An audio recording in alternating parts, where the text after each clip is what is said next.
Então, eu vou entrar no assunto principal, porque a situação na Ucrânia está triste. A Rússia ontem fez 46 ataques com mísseis de precisão, a maioria deles o X-101 ou KH-101, um míssil de baixa rastreabilidade, chamado míssil invisível, e ele fez um ataque, e o sistema Iris-T, que é o mais sofisticado que eles têm lá, não conseguiu nada, só um míssil foi derrubado. E eles conseguiram ontem fazer um ataque de precisão a vários, inclusive existe a notícia que os hackers russos, que são bonzinhos, né, entraram no sistema e descobriram todos os postos-chave e alvos para as forças aerotransportadas russas, para a Força Aérea Russa e para a Marinha também, que são quem emprega a maioria dos mísseis de precisão. Tem mísseis de queda livre, chamada bomba burra, mas essa daí é para bombardeio em campo aberto. Tá? O bombardeio de precisão é feito na cidade e hoje o sistema está colapsado. Só que o inverno está chegando e a Ucrânia vai congelar. E aí vai aparecer uma figura, Vitaly Klitschko. Quem é Vitaly Klitschko? Vitaly Klitschko é um homem de pulso, de punho mesmo. É ex-campeão de boxe, filho de um militar soviético, tem 50 anos, é natural do Quirguistão e foi um nômade, né, junto com o seu irmão, o Vladimir Klitschko. Seu pai era militar da Força Aérea Soviética e foi para a Ucrânia na época de Chernobyl.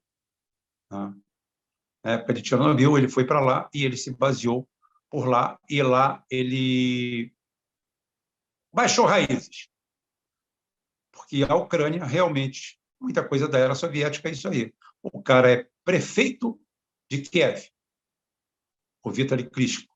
Ele é prefeito de Kiev, tem quase 2 metros de altura, tá? E ele fundou um partido, a Aliança Ucraniana, por Reformas. Tá? E há 7 anos ele é prefeito e foi reeleito em 2020. Ele é o que se pode chamar de um oponente de peso. Tá? Seu relacionamento com Zelensky é péssimo. É um grande político, é um grande defensor da Ucrânia, mas não poupa palavras ácidas e simplesmente desnudou o sistema, expôs o nervo ciático da Ucrânia, que, segundo o Ocidente, segundo canais vagabundos daqui, está tudo bem, está tudo muito bem, estamos ganhando a guerra está sendo ganha, graças a Deus, vamos levar tudo, a Rússia já está de joelhos, e ele vem no meio do público, pega um megafone, chega para a Europa e fala, pelo amor de Deus, mandem geradores e cobertores, senão o povo da Ucrânia, o povo de Kiev, vai morrer de frio. Porque Kiev é uma cidade cosmopolita, não dá para fazer fogueira dentro de casa. Quem mora numa casa no campo, juntam a madeira, faz como o pessoal da Estônia, serra os bancos de madeira do ponto de ônibus e leva, e vai se aquecer em casa. Isso agora, serraram agora, ainda está faltando algum tempo para o inverno. Mas Klitschko já se antevendo a tudo, pela primeira vez de dentro da Ucrânia, uma voz pesada, afinal de contas, ele é prefeito de uma cidade de 3,5 milhões de habitantes, tá? E que simplesmente se levantou e mandou a real. Estamos na merda, estamos ferrados. Se não mandarem cobertores, e se não mandarem geradores para Kiev, a cidade vai congelar no inverno. Isso vai contra todo o tal propalado vitória ucraniana. Em Moscou está todo mundo quentinho, aquecido. As cidades russas está todo mundo quentinho, aquecido. Tem muito lugar que o aquecimento é gratuito, é do Estado, e você não tem outra forma de viver ali.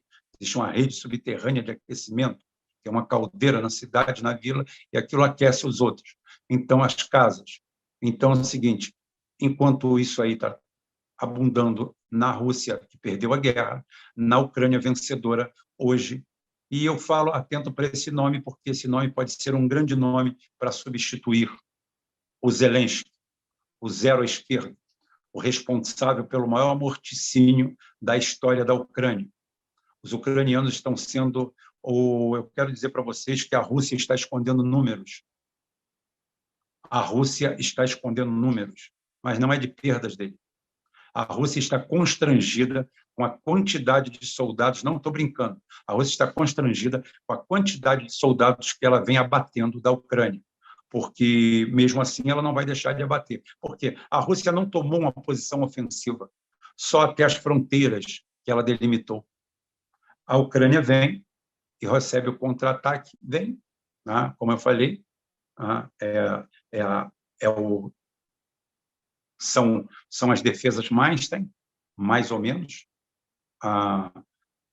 assimiladas, bem desenvolvidas pela Rússia, aonde você vai amortecendo o ataque e vai trazendo o exército atacante para dentro do seu seio. Quando você chega no lugar certo, você bombardeia e você acaba com todos, ou pelo menos com a maioria. É isso que a Rússia tem feito inexoravelmente. Quando foi o avanço ucraniano em território abandonado pela Rússia, o Ocidente vibrava, usava aquilo, o Zelensky pediu mais dinheiro, e agora descobriu-se que aonde a Rússia estabeleceu sua linha de defesa, dali para lá ninguém entrou. Dali eles encararam com os Spetsnaz, encararam com os Wagner, encararam com forças altamente estruturadas e com um general que disse que prefere gastar 10 balas de canhão do que perder um soldado. Então, ele enfia 10 balas de canhão. Quando você entra nas trincheiras, você só vê corpos, corpos e corpos. Você não vê mais nada. Só corpos. É um número bestial, assombrador. Qualquer trincheira tem 8, 10, 15, 20 mortos. Todos eles empilhados, mortos, destroçados. E são aqueles que as famílias estão reclamando lá.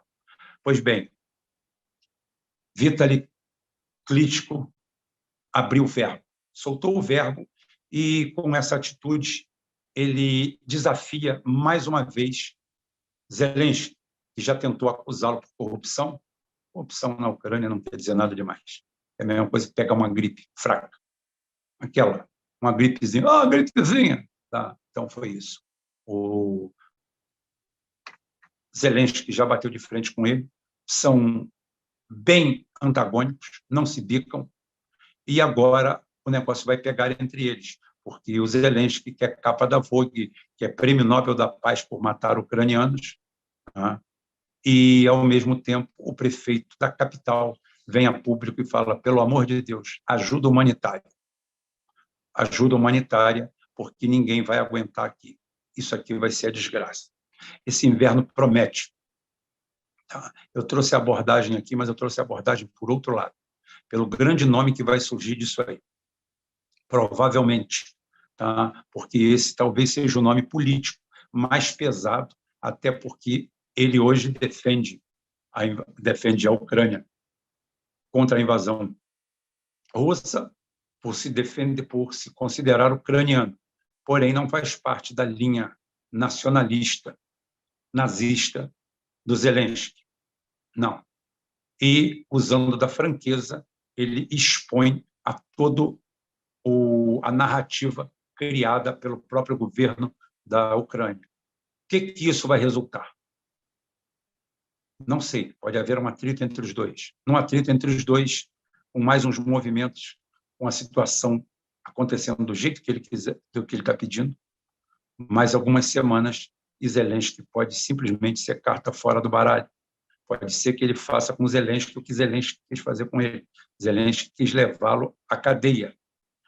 Pode ser que ele faça isso. Só que a cadeia do Zelensky provavelmente vai ser sucedida de um pelotão de fuzilamento, porque o que Zelensky fez com a população ucraniana é em nome de uma falsa defesa de uma situação que ele não cumpriu, se servindo de boneco para o Ocidente e dando o povo ucraniano como bucha de canhão.